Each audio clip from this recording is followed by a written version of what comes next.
네, 우리와 함께 하고 있는 사실 여러 교회들이 있습니다.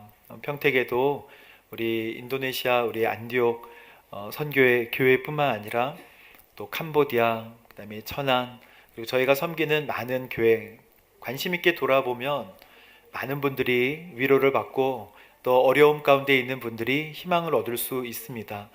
우리가 복음을 멀리도 전해야 하지만 우리 가운데 오신 우리 이주민들과 또 외국인 노동자들을 돌아보고 또 함께 손을 잡아주고 어떻게 복음을 전하고 어떻게 나눠야 할지를 더 고민하는 우리 저와 여러분 귀한 교회가 되었으면 좋겠습니다.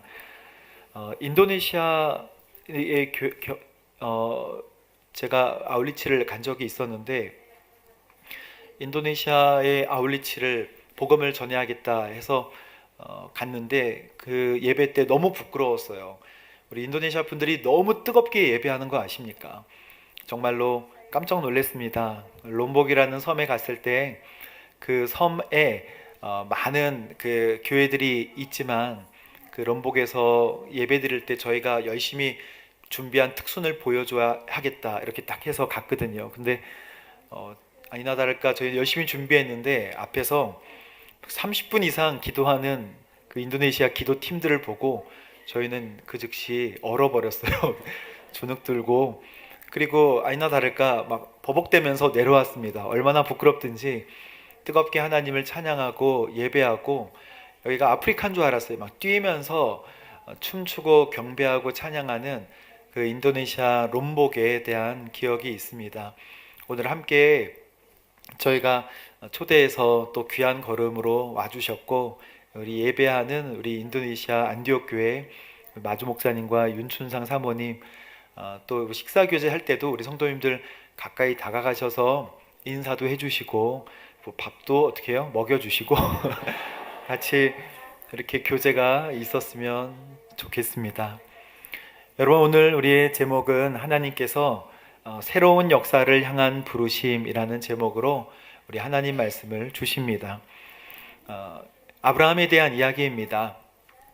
하나님은 믿음의 사람을 통하여 하나님의 나라와 구원 역사를 만들어 가기를 원하십니다. 믿음의 사람은 주님과 동행하는 사람이에요. 창세기에는 네 개의 사건과 네 명의 인물이 나온다고 했습니다. 네 개의 사건은 창조, 타락, 홍수, 그리고 바벨론 사건입니다. 이 사건은 하나님의 심판이 드러나 보이지만 하나님이 우리를 구원하시려고 하는 구원 사건인 줄로 믿습니다. 그래서 창조, 타락, 홍수, 바벨론은 하나님의 구원을, 그리고 네 명의 인물 아브라함과 이삭과 야곱과 요셉은 하나님의 구원의 민족들을 만드는 하나님 구원의 역사를 이루는 사람들입니다. 그 중에 제일 첫 번째 믿음의 조상인 아브라함, 바로 이 아브라함이 어떻게 나게 되었고 그의 족보는 무엇인가부터 창세기 11장에 지금 말씀하고 있는 것입니다. 여러분, 노아의 세 아들은 우리가 잘 알고 있듯이 셈과 함과 야벳이죠. 그러나 아버지를 덮어주었던 아들은 누구죠? 셈과 야벳입니다. 오늘 이 족보를 이야기하면서 셈의 계열로부터 셈, 아르박사, 셀라, 에벨, 벨렉, 루, 수룩, 나홀, 데라, 아브라함, 이렇게 족보가 쭉 이루어지는데 그 족보 끝에 보면 아브라함이 있다고, 즉 셈의 계열로부터 아브라함이 나온다고 이 족보를 딱 하니 붙여놓은 이유는요, 족보는 중요한 사람을 설명하기 위해 그 전에 설명하는 것입니다. 마태복음 1장에 보면 예수님의 족보를 기록하면서 예수님의 탄생을 나타내는 것 같이 하나님의 엄청난 구원의 역사를 이루기 위하여 한 명을 선택하시는데 그 한 명이 어떤 족보로 나왔는가를 성경은 설명하고 있습니다. 근데 이 족보는 명문 족보, 로얄 이런 게 아니고요. 그런 게 아니라 믿음의 족보예요. 믿음을 가지고 하나님을 신뢰하는 사람의 계열을 하나님께서는 보여주고 계시는 것입니다. 루, 수룩, 나홀, 데라, 아브라함, 전에 벨렉이라는 사람이 있는데 창세기 10장 25절에 보면 에벨에게서 두 아들이 태어났는데 하나의 이름을 벨렉이라 한다. 그의 시대에 땅이 나뉘었기 때문이다. 여러분, 벨렉 시대에 이제 언어가 완전히 흩어지기 시작한다고 하나님 말씀하여 주십니다. 함의 후손은 어떨까요? 그 아버지를 비웃고 조롱했던 함의 후손들은 강력한 인물들이 나옵니다. 니므롯. 그러나 이 인물들에게 문화가 발달하고 찬란한 문명을 이루지만 셈은 두드러진 사람이 없어요. 셈의 계열 중에는 뭐 하나 용사 같은 사람도 없고 두드러진 사람도 보이지 않습니다. 하지만 여러분, 셈의 이름의 뜻이 무엇이냐면 명성이라는 뜻이 있어요. 그리고 이름의 뜻이 그냥 이름이라는 뜻이 있습니다.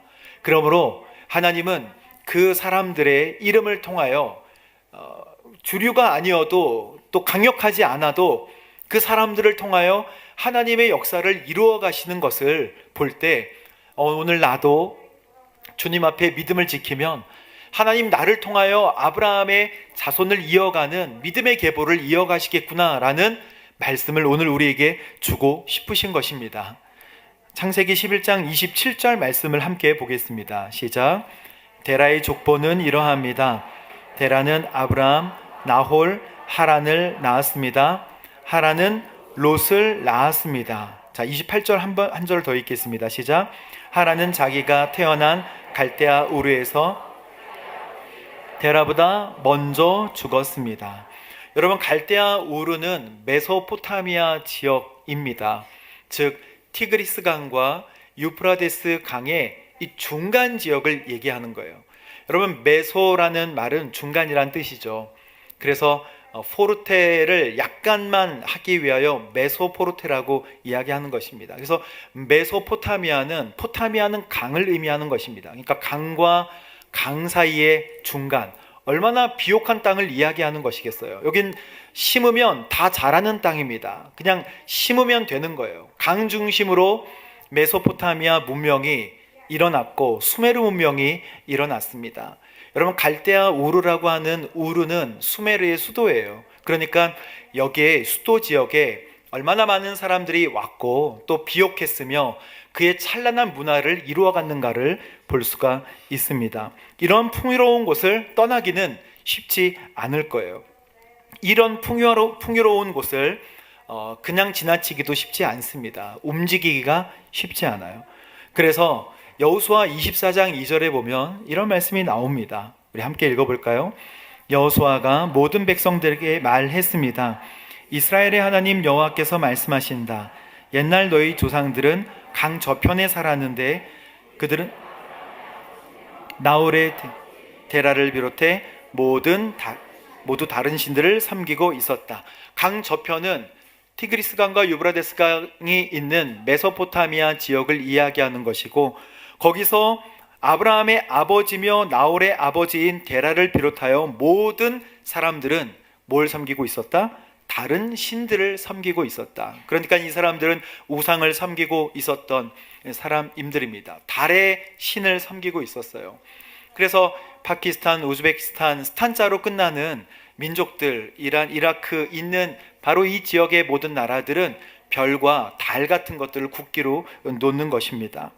데라는 우리가 외경을 잘 인용하지는 않지만 외경에 보고 또 유세비우스의 교회사에 보면 데라는 우상을 만들었다, 팔았다, 이런 내용들이 나와서 우리가 동화로 데라가 우상을 만들어서 팔았는데 아브라함은 그것이 마땅히 좋아 보이지 않았던 거예요. 싫었어요. 그래서 우상의 팔을 자르고 다리를 잘라서 밧줄로 꽁꽁 묶어놨는데 아버지가 아브라함을 혼냈다는 그런 이야기가 있죠. 왜 이렇게 했느냐? 이 신을, 살아있는 신을 왜 이렇게 했느냐? 살아있으면 본인이 방어하든지 풀어야 되는데 다 잘렸잖아요. 나는 우상이 싫어요. 나는 공산당이 싫어요. 이런 것처럼 나는 우상이 싫어요. 이렇게 했다는 동화들도 나오게 되는 것입니다.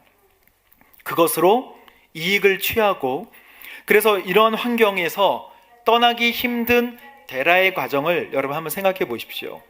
떠나기 힘들었을 거예요. 그걸로 이득을 취하는 에베소와 같은 나라였을 것입니다.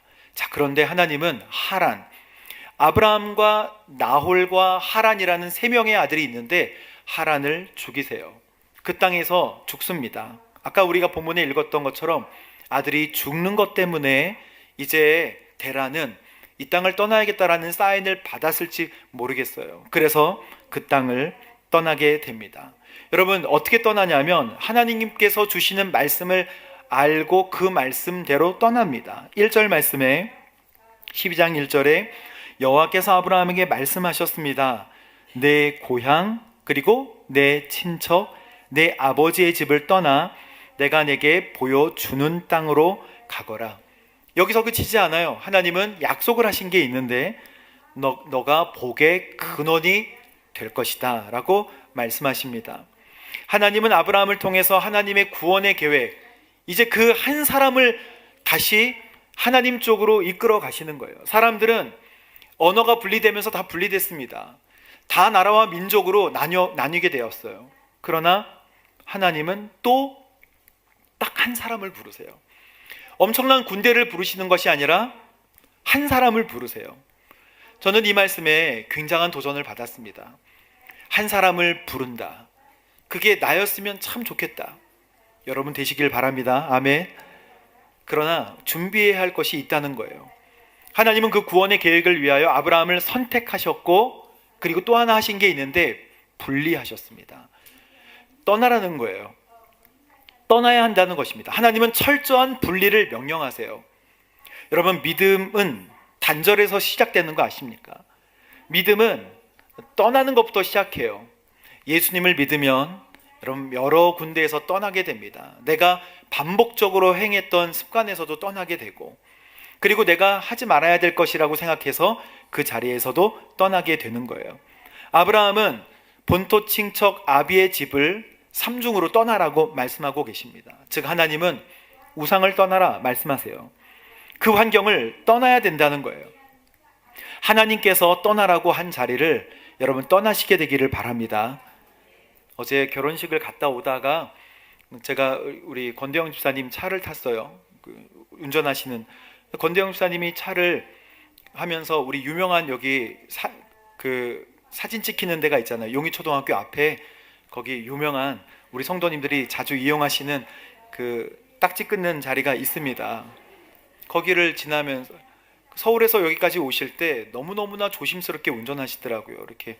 그래서 권대영 집사님은 그의 외모와 다르게 너무 소심하게 운전하시는 거 아닌가라고 한참 늘 생각하고 있다가 여기서도 여기 굉장히 주의해야 되는 곳이에요 라고 서로 이야기를 우리 나누면서 지나왔는데, 옛날에 여기서 12만 원 딱지를 떼셨다는 거예요. 근데 그거 왜 떼셨나요? 여기 두 가지가 같이 걸리셨겠네요. 신호 위반과 그리고 속도 위반이겠네요. 아니라는 거예요. 속도 위반 20km 오버해가지고 떼었다는 거예요. 아니 근데 그때 이렇게 과속을 하셨어요. 지금은 이렇게 살살 모시는데 어떻게 그때는 과속하셨나요? 그래서 하신 말씀이 그때는 예수 믿기 전이라는 거예요. 그래서 물론 예수님을 믿고 있었지만 죄송합니다. 그게 아니고 아무튼 우리 그때도 신앙생활 하셨어요. 그런데 제가 볼 때 우리 권재원 집사님이 스스로도 나는 정말 많이 바뀌었다. 나는 정말 예수로 인하여 생활이 많이 바뀌었다. 아직도 멀지만 많이 바뀌었다. 여러분 예수님 믿으면 떠나는 자리가 생기는 거예요. 말부터 행동부터 내가 반복해서 하는 어떤 모든 행동에 이르기까지 떠나는 것입니다. 그래서 믿음의 시작은 떠나는 것이고 믿음의 완성은 지시하실 땅으로 가는 거예요. 여러분 내가 이 일을 할 때 주님 도와주세요. 내가 이 일을 할 때 도우시고 노후도 보장해 주시고 편안하게 해주시고 복받기를 정말 원합니다. 우리 기도 이렇게 하잖아요. 이렇게 살게 해주세요. 이거 할 때 꼭 이거 딱 맞게 도와주세요. 이거 할 때는 요게 꼭 되게 해주세요. 이렇게 기도하고 하는 것은 여러분 이건 귀신을 섬기는 거와 똑같아요.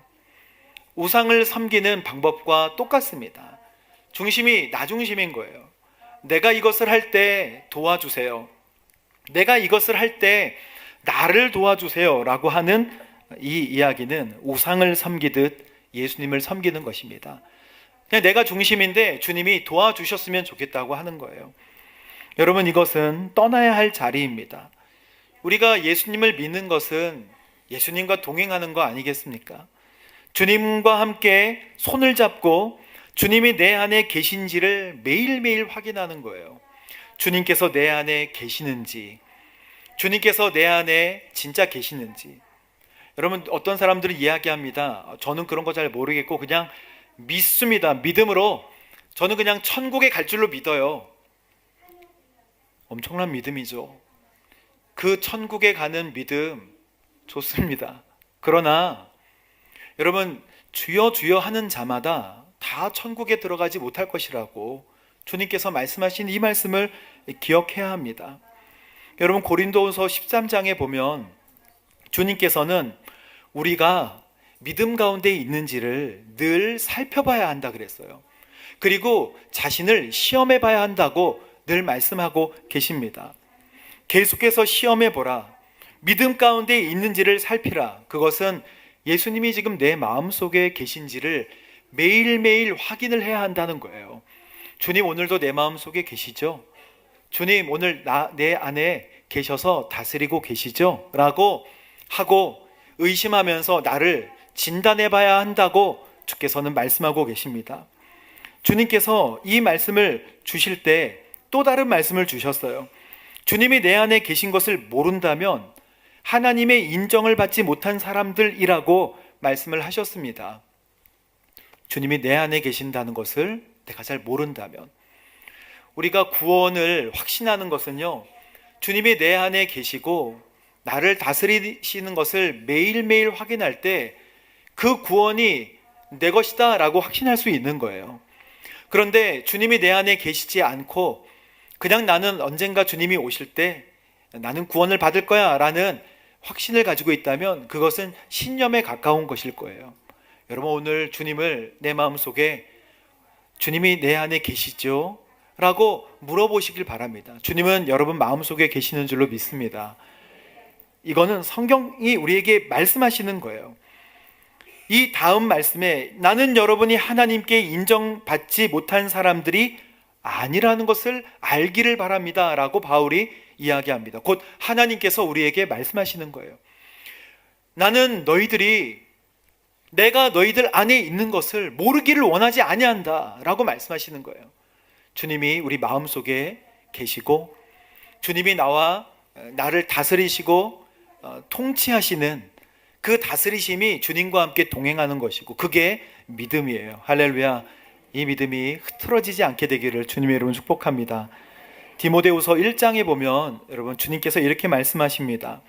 그러므로 너는 우리 주님에 대해 증거하는 일이나 주를 위해 내가 죄수가 된 것을 부끄러워하지 말고. 이것은 바울이 지금 디모데에게 하는 이야기거든요. 바울은 마지막 이 디모데 후서를 쓰고 순교당합니다. 바울은 힘도 없고 지금 능력도 빠진 것 같이 머리는 흰머리가 나고 거의 인생의 마지막 부분이에요. 게다가 디모데후서는 감옥에서 이제 마지막으로 디모데에게 이렇게 목회했으면 좋겠다라고 노인의 목소리로 쓰는 내용입니다. 주를 위하여 내가 죄수가 된 것을 부끄러워하지 말고 하나님의 능력으로 복음을 위하여 고난을 받아라 라고 말씀하고 계시는 것입니다. 나를 위해 주님이 필요한 것이 아니라 주님을 위해 내가 필요합니다 라고 고백하라는 거예요. 9절 말씀에 하나님께서는 우리를 구원하시고 거룩한 부르심으로 우리를 불러주셨다. 그것은 우리의 행위에 따른 것이 아니라 오직 하나님의 계획과 은혜에 따른 것이다. 주님이 우리를 불러주셨죠. 그것은 하나님의 계획과 은혜 가운데 있는 부르심인 줄로 믿습니다. 오늘 우리가 이 자리에 앉아 있는 것도 주님의 부르심인 것이죠. 하나님의 인도는요 완전합니다. 오늘 너는 너의 본토 친척 아비의 집을 떠나 내가 너에게 지시할 땅으로 가라 라고 주님께서 말씀하시잖아요. 여러분, 목적지를 알지 못하고 갈 수 있나요? 목적지를 알지도 못하는데 떠날 수가 있을까요? 물론 저는 그 용산에 살 때 정말 여행은 한번 가고 싶은데 무슨 여행을 해야 할지 몰라서 아이들하고 용산역에 무작정 갔어요. 그래서 용산역에서 우리가 기차표를 사야겠다. 그래서 기차표를 사서 그리고 내려가자 해서 내려가서 천안까지 내려갔습니다. 그럼 뭐 할까? 천안역에 와서 뭘 해야 하나? 그래, 우리 차를 빌리자. 그래서 차를 하나 빌려서 천안을 가다가 맥도날드에 도착했어요. 맥도날드에 가서 우리 아이스크림 먹자. 그래서 아이스크림 먹고 다시 용산으로 귀환했습니다. 아무 의미도 없고 뭘 해야 할지 몰라서 뭘 계획하고 간 게 아니기 때문에 그 소카라는 그 차 빌려다가 맥도날드 드라이브스루에서 아이스크림을 했다가 먹으면서 와서 굉장히 씁쓸하면서도 또 이상한 재미가 있는 그런 여행을 했습니다. 저희 가족은 그것을 럭셔리 여행이라고 뭐 이름을 붙이긴 하지만 뭔가 목적지도 없고 뭘 해야 할지도 모르는 그냥 기차 한번 타보고 어디 멀리 한번 가보는 것이 소망이었던 우리 가족에게는 그것도 힐링이었어요. 그러나 여러분, 돈토 친척 아비의 집을 떠나 내가 내게 지시할 땅으로 가라 했을 때 목적지를 알 수 없는, 물론 하나님께서는 가나안 땅으로 인도하시지만 어디로 갈지 모르는 그 가족들을 인도하셨다는 것이죠. 그런데 여러분, 여기에 메소포타미아 여기 우르 지역에서 위까지 하란 지역까지 첫 번째로 가게 되는데요, 거의 900km입니다. 900km를 갔단 말이죠. 걸어서 900km를 이동했단 말이죠. 하란은 메소포타미아 지역과 같이 우상이 발달한 지역이었어요. 그래서 데라는 우리가 더 이상 이렇게 갈 수 없다, 여기서 그냥 눌러 살자. 그래서 오랫동안 거기에 눌러 살게 됩니다. 그러나 데라가 여기에 눌러 살고 아버지가 말씀하신 하란은 하나님이 계획하셨던 땅은 아니에요. 하나님은 가나안 땅으로 이끌어 가실 계획이 있으셨습니다. 결국 데라는 그곳에서 죽게 되고 그 죽음으로 말미암아 아브라함은 다시 하나님의 인도하심을 받아 가나안 땅으로 들어오게 되는 것이죠. 여러분, 데라의 이름의 뜻이 지체하다라는 이름의 뜻이 있어요. 그리고 스테이션이라는 간이역이라는 뜻이 있습니다. 어쩌면 우리가 그의 이름의 뜻과 같이 우리가 머물고 싶고 안정감을 찾고 싶은 곳에 머무르기를 원하는 우리의 습성들이 있을 거예요. 하지만 하나님께서는 믿음으로 반응하는 우리를 어디로 인도하시는가? 하나님의 백성들을 이룰 약속의 땅으로 인도하시기를 원하시는 것입니다. 그래서 롯과 함께 오는데, 롯은 여러분 모압과 암몬 자손의 조상이에요. 암몬 족속의 조상이 됩니다. 그는 소돔과 고모라 땅을 선택했고 아브라함은 결국 다른 땅을 선택했지만 이곳에 와서도 하나님께서 인도하신 가나안 땅이라고 해서 일이 술술술 풀리는 것은 아니었다는 것을 여러분 꼭 기억하십시오. 하나님의 뜻대로 900km, 하란에서 가나안 땅까지 600km, 정말 1500km를 오잖아요. 이렇게 멀리 왔음에도 불구하고 가나안 땅에는 원주민들이 살고 있었다는 것입니다.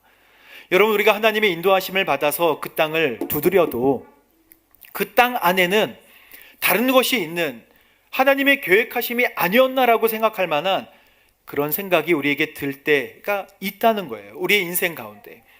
그러나 여러분, 오늘 이 말씀은 그럼에도 불구하고 감사와 영광을 하나님께 돌리라 라고 하나님께서 말씀하고 계십니다. 여러분, 인생에서 뭐가 안 풀린다고 이거는 하나님의 인도하심이 아니었나 보다 라고 생각하지 마십시오. 우리 마음에 예수님이 함께 계시고 주님 매일매일 나를 테스트하고 주님 내 안에 계시죠 라고 말씀드리면서 선택한 것은 후회함이 없도록 하나님 인도하여 주시는 줄로 믿습니다. 아브라함이 그 땅을 선택했고 도착했고, 그리고 땅의 문을 열어봤는데 본인이 살 수 없는 원주민들이 살고 있었고, 그래서 잠깐 피했고, 그리고 흉년이 또 들어서 이 땅에서 살 수 없었을 때도 나옵니다. 그래서 이집 땅으로 피했는데 자기 아내 사레가 너무 예쁜 거예요. 얼마나 예뻤는지 저도 궁금합니다. 그래서 그 아내를 자기 누이라고 하면서 벌어지는 에피소드, 하나님께서 인도하셨는데도 불구하고 가뭄을 만나거나 하나님께서 인도하셨는데도 불구하고 어려움을 만나게 되는 때가 있더라는 말입니다. 그럼에도 불구하고 하나님이 너를 통해 정말 많은 복들, 모든 민족들이 복을 받게 할 것이다 라고 얘기했는데 결정적으로는 아들이 없어요. 대를 이어갈 만한 사람이 없다는 것입니다. 7절 말씀에 하나님께서 이렇게 다시 한번 말씀하십니다. 함께 읽어보도록 할게요. 시작. 여호와께서 아브라함에게 나타나 말씀하셨습니다. 내가 내 자손에게 이 땅을 주겠다. 아브라함은 여호와께서 자신에게 나타나신 그곳에 제단을 쌓았습니다. 아멘. 하나님께서 믿음이 식어질 만할 때 다시 한번 말씀해 주시고 확신을 주십니다. 여러분, 많은 우리 성도님들이 하나님께 기도했지만 하나님 나에게 말씀하시지 않아요. 오래된 기도 제목이 있지만 말씀하시지 않는 것 같아요 라고 이야기하시는 분들이 있어요. 끝까지 오래 기도해야 합니다. 아브라함 같이 아브라함이 하나님 앞에 선택받고 쓰임받을 수 있었던 이유는요, 그가 사라의 태가 다친 것을 알고도 믿음이 약해지지 않아서 하나님을 끝까지 신뢰했다는 것, 하나님은 그것을 가장 중요한 하나님의 백성의 요소로 보았습니다. 사랑하는 성도 여러분, 아브라함이 모든 일들이 다 술술 풀린 게 아니라 가는 것마다 막혔던 것을 기억하십시오. 이삭도 그랬고, 야곱은 이주민이었고, 요셉도 끌려가서 애굽에서 살았던 삶이었습니다. 누가 하나 자기 고향에서 온전히 산 사람들이 있나요? 성경의 모든 인물들은 다 이주민들이었고 다 이방인들이었어요. 그 땅에서 다 이방인의 삶을 살았습니다. 왜 그렇게 하셨을까? 왜 그렇게 온실 같은 아름다운 환경을 주시지 않고 다 쫓겨가게 하시고 다 흩어지게 하시고 왜 그랬을까? 하나님만 의지하게 하는 거예요. 하나님만 의지하라는 거예요. 우리의 삶이 편하고 안락하면 여러분 주님을 더 찾으십시오. 우리의 삶이 막혀있고 거칠면 주님의 계획이 반드시 이루어질 것이다 라고 주님을 붙드십시오. 하나님 여러분과 저를 통하여 아브라함같이 믿음의 자손들을 계속해서 만들어 가실 줄로 믿습니다. 이 믿음이 흐트러지지 않고 이 믿음이 굳건히 세워지도록 오늘 하나님께서 오늘 이 말씀을 주셨어요. 여러분 주님과 함께 동행하는 거룩한 한 주 되시기를 주님의 이름으로 축복합니다. 함께 기도하겠습니다. 하나님 감사합니다. 우리를 구원하시고 거룩한 부르심으로 불러주셔서 참 감사합니다. 하나님의 인도하심은 완벽한 줄로 믿습니다. 매일매일 주님이 내 안에 계시고 주님이 나를 다스리시고 인도하심을 확증하고 또한 테스트하며 매일 주님과 함께 동행하는 거룩한 저희들 될 수 있도록 인도하여 주옵소서. 그리고 하나님 오늘 창세기 11장과 12장에 주신 이 말씀, 하나님 언제나 어려운 환경들을 허락하시지만 하나님만 의지하도록 믿음에서 흔들리지 않도록 우리를 권면하여 주시는 줄로 믿습니다. 지금 있는 우리의 어려운 환경들을 믿음의 눈으로 보게 하시고 하나님만 의지하게 하여 주옵소서. 예수님의 이름으로 기도합니다. 아멘.